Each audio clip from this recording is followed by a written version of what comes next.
300 केते सब्सक्राइबर थिला वर्तमान 82 सब्सक्राइबर। मते भी फोन आसिला आपनकर सब्सक्राइबर बढ़िबो आपनकर चैनल मोनेटाइजेशन हबो व्यू बढ़िबो सब्सक्राइबर नांती व्यू भी नाही सब जीरो मो चैनल भी लॉक नागी गला तो ठकेईर बोध शिकार से हेचंती से कथा भी आलोचना करिया। जय जगन्नाथ समस्त को संजय एंटरटेनमेंट को बहुत बहुत स्वागतम। तो सांग माने आज बहुत मते खुशी लागुच कहीं ना जड़े भाई आसिक पहुंचती भुवनेश्वर रु 160 किलोमीटर दूर आसचंती आउ फेसबुक एवं यूट्यूब रे किछि तांकर प्रॉब्लम रहितला तांको नाला लोकनाथ दास तांको आम चैनल को मु स्वागतम जनाउछि। तो वीडियो करिवार मोर प्रमुख कारण रहिछि तो भाई बहुत स्ट्रगल करिसंती यूट्यूब एवं फेसबुक रे किछि व्यू केमति का बढ़िबो आउ से बहुत लोकों को मेसेज करिसंती भाई केमति का हबो केमति का मते किछि सूचना दियंतु आउ तापर भी से गोटे जगह ठकेईर बोध शिकार से हेचंती से कथा भी आलोचना करिया केमतिका भाई तांकर यूट्यूब और फेसबुक पई केमतिका कहा पाकू जाइचंती आ कहा को पैसा भी दैछंती व्यू बढ़ाया पई एवं सब्सक्राइब बढ़ाया पई आ आपण मानको अवेयर करिया पई ए वीडियोटी बने देली। समस्त वीडियोटी को शेष पर्यंत देखंतु आपण माने अवेयर होंतु सतर्क रहंतु सुरक्षित रहंतु नले आपण माने मते हैकिंग रो आपण मानकर मोबाइल हैक होबार संभावना रहिछि आ आपण मानकर चैनल मते हैक होबार संभावना रहिछि।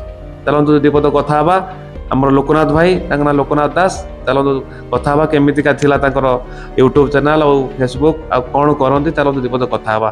नमस्कार मु एक्चुअली सार पाखर बहुत जिनस शिखली सार भी ये सब बाबद रे मोर जो इंस्टाग्राम फेसबुक व्हाट्सएप जो भी अच्छी मोर माने सोशल मीडिया अकाउंट से सब ठीक ठाक कले आ बहुत किसी मेसेज भी पाइली आम एठी माने यूट्यूब रे मोर माने लॉक लगी सार भी लॉक माने खोला गला चैनल रे इंटरव्यू भी दिया पास भी हेले आ मोर ए 270 पाखापाखि व्यू आसिलानी माने अध घंटे भितर सो देखंतु आ मु एक्चुअली फेसबुक रे बहुत जिनस देखिकी सोशल मीडिया रे काम करे बोली गोटे इच्छा थिला आ सेति पई मु आगे आसिली आ तांको वीडियो देखि बहुत भल लागिला आ से लोकन सहाय्य करछथि आ राति 9टा 9:30 हवा बसलानी मु 2 घंटा 2.5 घंटा मो पाई सार देले ए बहुत मूल्य समय मत देले से बहुत खुशी आपण मानू अनुरोध करी जो सोशल मीडिया रे जो माने फेक चैनल बने की जो पैसा नहीं कि मोनेटाइजर करूचंती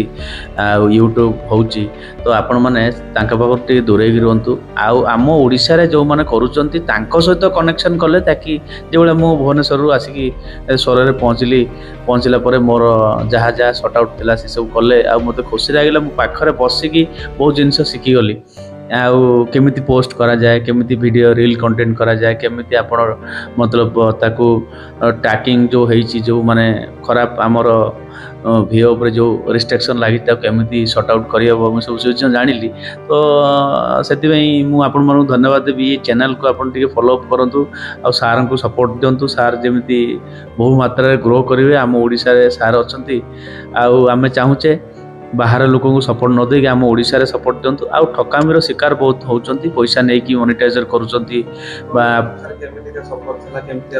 हाँ मते भी फोन आसिला आपनकर सब्सक्राइबर बढ़िबो आपनकर चैनल मोनेटाइजर हबो व्यू बढ़िबो एति पैसा लागो ए जिंस तो मो मोर सेतले कम से कम 70-80 टा सब्सक्राइबर थिले आ 10-15 मिनिट भितर मोर 300 350 सब्सक्राइबर हे गला मु बहुत खुशी हे गेली आ तांको पैसा दे दिली से देला पर 2000 टंका पाखापाखि देछि तापर 4-5 दिन पर मोर आ सब्सक्राइबर नांती व्यू भी नाही सब जीरो मो चैनल भी लॉक नागी गला तो फाइनली मु सारंकर सपोर्ट नै कि आगे गली आ मु आशा करूची आपण माने ये वीडियो को बहु मात्रा रे शेयर करंतु सारंकर जेतबे ये व्यू बढ़िबो आ सपोर्ट बढ़िबो सार भी आउ अन्य मान को सहाय्य करि परिबे आमे हेल्थ विषय भी काम करछे जहा को हेल्थ रो किछि समस्या अछि सारंग सहित जोगाजोग करंतु सार मो सहित भी जोगाजोग करिवे तो मु एति कोई मोर माने निष्ठा को रखुची तो मोर समस्या दूर हो जाइए आपण मैंने भी आसतु सारंग पाखु फोन करके अपॉइंटमेंट नहीं कि आसतु से बेले सारंग पाखु आसतुनी सार बहुत बिजी लोक तांको समय बहुत इम्पोर्टाट आपण मैंने कांटेक्ट करके आसले हो आपण जो फोन रे बुझिया चाहूँगी सी हो पार कारण ये बहुत माने माने इंटरनेट जुग माने बहुत भितर पाठ अच्छी आपण जहाँ भावे सी हो पार टाइम बाहर करूँ सार अपॉइंटमेंट नियंतु आसिक जो जगार पहुँचे ତ ସବୁ ଜିନିଷ ଆପଣ ପ୍ରାକ୍ଟିକାଲି ଦେଖିବେ ତାକି ଆପଣଙ୍କର ସବୁ କିଛି ଇମ୍ପ୍ରୁଭମେଣ୍ଟ ହେଇପାରିବ।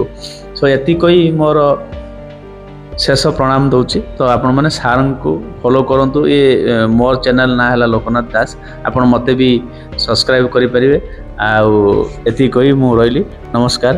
ଆଉ କେତେବେଳେ ସାର୍ଙ୍କ ପାଖକୁ ଆସିବି ଭୁବନେଶ୍ୱରରୁ, ପୁଣି ଆଉ କିଛି ନୂଆ ଭିଡ଼ିଓ ଆପଣଙ୍କୁ ଦେବି। ତ ମୁଁ ସାର୍ଙ୍କୁ ଏବେ ମାଇକ୍ ହ୍ୟାଣ୍ଡ ଓଭର କରୁଛି।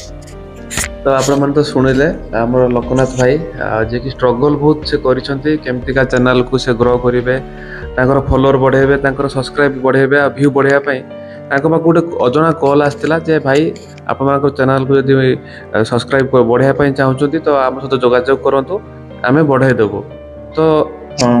ତ ସାଙ୍ଗମାନେ ମୁଁ ଗୋଟେ କଥା କହି ରଖିବି, ଆଜିକାର ଶିକ୍ଷଣୀୟ କଥା ହେଲା, ଯେଉଁମାନେ ବି ଦେଖୁଛନ୍ତି ଭିଡ଼ିଓଟିକୁ ସମସ୍ତେ ସେୟାର କରନ୍ତୁ। କାହିଁକି ନା ଯେଉଁ ଭାଇ ଓ ଭଉଣୀମାନେ ୟୁଟ୍ୟୁବ୍ ବନାଉଛନ୍ତି ବା ଫେସବୁକ୍ ବି କରୁଛନ୍ତି, ଯେଉଁମାନେ ନ୍ୟୁ କମର୍ ଅଛନ୍ତି ସେମାନେ ଜାଣନ୍ତି ନାହିଁ, ସେମାନେ ଯଦି କୌଣସି ଲୋଭର ବଶବର୍ତ୍ତୀ ହେଇକି ତାଙ୍କ ଚ୍ୟାନେଲ୍କୁ ଗ୍ରୋ କରିବା ପାଇଁ ବା ମନିଟାଇଜେସନ୍ କରିବା ପାଇଁ ସେମାନେ ଯଦି କାହା ପାଖରୁ କିଛି ସଜେସନ୍ ନେଇକି କାହାକୁ ପଇସା ପଠାଇଦେବା ହେଉ ବା କୌଣସି ଲୋକ ସହିତ କଥା କହିବା ହେଉ, ଏମିତି କାମ କରୁଛନ୍ତି ବା ମେଲ୍ ଯୋଗେ କିଛି ଯୋଗାଯୋଗ କରୁଛନ୍ତି ବା ହ୍ୱାଟ୍ସଆପ୍ରେ କିଛି ମେସେଜରେ ଯୋଗାଯୋଗ କରୁଛନ୍ତି, ତ ସେମାନଙ୍କୁ ଆପଣ ନିଜର ଆଇଡି ବା OTP ଦେଇଦେବେ। ତାପରେ ସେମାନେ କ'ଣ କରୁଛନ୍ତି ନା ଆପଣଙ୍କର ପ୍ରଥମେ ସବସ୍କ୍ରାଇବର ବଢ଼ାଇ ଦେବେ, ତାପରେ ପୁଣି ଆପଣଙ୍କ ପେମେଣ୍ଟ ଦେଇ ସାରିଲା ପରେ କହିବେ 5,000 ଟଙ୍କା ଦିଅ, 4,000 ଟଙ୍କା ଦିଅ। ସାର୍ଙ୍କୁ କହିଥିଲେ 2,000 ଟଙ୍କା ଦିଅ, ଆମେ ଆପଣଙ୍କର ମନିଟାଇଜେସନ୍ କରିଦେବା। ତ ସାର୍ 2,000 ଟଙ୍କା ପଠାଇ ଦେଇଛନ୍ତି। ତାପରେ ଦେଖିଲାକୁ ତାଙ୍କର ସବସ୍କ୍ରାଇବର ସବୁ ହଠାତ୍ ଉଡ଼ିଗଲା। 300 କେତେ ସବସ୍କ୍ରାଇବର ଥିଲା, ବର୍ତ୍ତମାନ 82 ସବସ୍କ୍ରାଇବର। ଆପଣମାନଙ୍କୁ ବି ମୁଁ ସ୍କ୍ରିନ୍ରେ ଦେଖାଇଦେବି, 82 ହେଇଗଲା। ତ ଏମିତିକା ଯଦି ଆପଣମାନେ ଶିକାର ହେଉଛନ୍ତି ବା ଏମିତିକା କୌଣସି ଫୋନ୍ ଆସୁଛି, ତୁରନ୍ତ ପୋଲିସ ଷ୍ଟେସନରେ ଖବର କରନ୍ତୁ ବା ସେମାନଙ୍କ ସହିତ ଯୋଗାଯୋଗ କରନ୍ତୁ ନାହିଁ, ନହେଲେ ଆପଣଙ୍କ ଚ୍ୟାନେଲ୍ ମଧ୍ୟ ହ୍ୟାକ୍ ହେବାର ସମ୍ଭାବନା ରହିଛି। ଆପଣମାନେ କୌଣସି ଲୋଭର ବଶବର୍ତ୍ତୀ ହୁଅନ୍ତୁନି। ଯଦି ବି ଆପଣମାନେ ମନିଟାଇଜେସନ୍ କରିଦେଉଛନ୍ତି ସେମାନଙ୍କୁ ପଇସା ଦେଇକି, ଆଉ ୟୁଟ୍ୟୁବ୍ କ'ଣ କରିବ ନା ଆପଣଙ୍କର ଯେଉଁ ଚ୍ୟାନେଲ୍ଟା ମନିଟାଇଜେସନ୍ ଘଣ୍ଟେ ଭିତରେ ବା 2 ଘଣ୍ଟା ବା ଗୋଟେ ଦିନର ଯେଉଁ ମନିଟାଇଜେସନ୍ ହେଇଯାଉଛି, ତ ତାକୁ ସେ ଚେକ୍ କରିବ। ଚେକ୍ କଲା ପରେ ଆପଣ ଯେତେବେଳେ ଧରା ପଡ଼ିଯିବେ, ଆପଣଙ୍କର ମନିଟାଇଜେସନ୍ଟା ଅଟୋମେଟିକ୍ ଫେର ସେ କାଟିଦେବ। ତେଣୁ ୟୁଟ୍ୟୁବ୍ ଆଉ ଫେସବୁକ୍ରେ ଏମିତିକା କୌଣସି ଭୁଲ କାମ କରିକି ମନିଟାଇଜେସନ୍ ବା ସବସ୍କ୍ରାଇବର ବଢ଼ାଇବା ପାଇଁ ଚେଷ୍ଟା କରନ୍ତୁ ନାହିଁ। ଆପଣମାନେ ନିଶ୍ଚିତ ଫସିଯିବେ। ମୁଁ କହିଦେଲି, ମେହନତ କରନ୍ତୁ, ନହେଲେ ହେବନି। ମୁଁ ରାତିରେ 9ଟା 9:30 ହେଲାଣି, ମୁଁ ସାର୍ଙ୍କ ପାଖକୁ ଆସିଛି କ'ଣ ପାଇଁ? ମୋର ଶିଖିବାର ଇଚ୍ଛା ଅଛି ଆଉ ମୁଁ କିଛି ଲୋକଙ୍କୁ ହେଲ୍ପ କରିବା ପାଇଁ ଚାହୁଁଛି। ଆପଣ ଯେତେବେଳେ ମାନେ ଭରପୁର ମାତ୍ରାରେ ଲୋକଙ୍କୁ ହେଲ୍ପ କରିବେ, ଭଗବାନ ଆପଣଙ୍କୁ ଅଟୋମେଟିକ୍ ଫଳ ଦେବା ଷ୍ଟାର୍ଟ କରିବେ। ସର୍ଟକଟ୍ ଜୀବନରେ କିଛି ନାହିଁ। ତ ଆପଣ ନିଜେ ନିଜର ଭିଡ଼ିଓ, ନିଜର କଣ୍ଟେଣ୍ଟ ଯାହା କରୁଛନ୍ତି ଅରିଜିନାଲ କରନ୍ତୁ, କ୍ଲିନ୍ ସେ କରନ୍ତୁ, କାହାର କପିରାଇଟ୍ କରନ୍ତୁନି। ଆପଣ ସକ୍ସେସ୍ ଆପଣଙ୍କ ହାତରେ ଅଛି। So thank you. ତ ନିଶ୍ଚିତ ରୂପେ ଆପଣମାନେ ସମସ୍ତେ ଦେଖିଲେ, ଯାହା ବି ଶିଖିଲେ ନିଜ କର୍ମରେ ଲଗାନ୍ତୁ। ଆଉ କେବେ ବି କୌଣସି ଲୋଭର ବଶବର୍ତ୍ତୀ ହୋଇ ନିଜର ମୋବାଇଲ ନମ୍ବର, ଇମେଲ୍ ଆଉ ୟୁଟ୍ୟୁବ୍ର OTP କାହାକି ଦିଅନ୍ତୁ ନାହିଁ, ନହେଲେ ଆପଣମାନେ ମଧ୍ୟ ଠକାମିର ଶିକାର ହୋଇପାରନ୍ତି। ଭାଇଙ୍କ ଭଳିଆ ହୁଅନ୍ତୁ ନାହିଁ। ଭାଇ ବହୁତ ପରିଶ୍ରମ କରିକି ଆଜି ଏ ଜାଗାରେ ପହଞ୍ଚିଛନ୍ତି, ଠକିଛନ୍ତି ମଧ୍ୟ, ଆଗେଇ ପାରିନାହାନ୍ତି, ପଛେଇ ଯାଇଛନ୍ତି। ମାନେ ଭଗବାନ କହିଛନ୍ତି, ଗୀତାରେ ଲେଖା ହେଇଛି, ଯାହା ହେଉଛି ଭଲ ପାଇଁ, ଯାହା ହବ ବି ଭଲ ପାଇଁ। ତ ମୋ ସହିତ ଯାହା ହେଇଛି ମୁଁ ଆକ୍ସେପ୍ଟ କଲି। ତ ସାର୍ଙ୍କ ପାଖକୁ ଆସିଲା ପରେ ମୋ ଟାଇମ୍ ଗୁଡ୍ ଟାଇମ୍ ଆସିଲା। Thank you, keep it up. ସମସ୍ତେ ଭଲ ରୁହନ୍ତୁ, ଖୁସିରେ ରୁହନ୍ତୁ। ଜୟ ଜଗନ୍ନାଥ, ବନ୍ଦେ ଉତ୍କଳ ଜନନୀ।